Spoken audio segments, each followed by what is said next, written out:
បាទជំរាបសួរបងប្អូនថ្ងៃនេះខ្ញុំបានសូមធ្វើការណែនាំបងប្អូននៅតំបន់ទេសចរមួយចំនួននៅក្នុងប្រទេសព្រះរាជាណាចក្រកម្ពុជារបស់យើងបងប្អូនដោយតែបងប្អូនបានឃើញនិងបានដឹងហើយថានៅក្នុងប្រទេសព្រះរាជាណាចក្រកម្ពុជារបស់យើងនេះគឺសម្បូររមណីយដ្ឋាននិងតំបន់ទេសចរជាច្រើនដោយតែបងប្អូនបានឃើញនេះគឺជាតំបន់កោះមួយនៅក្នុងប្រទេសព្រះរាជាកម្ពុជារបស់យើងបងប្អូន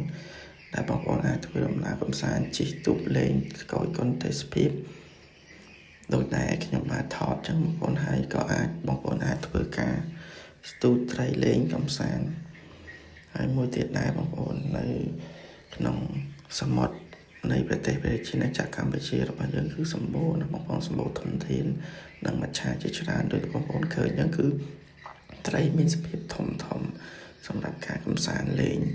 សម្រាប់បងប្អូនដែលចង់បានការអារម្មណ៍បែបធម្មជាតិអាចទស្សនាវីដេអូនេះបានបងប្អូនហើយក៏អរគុណដល់បងប្អូនដែលតែគាំទ្រវីដេអូដែរ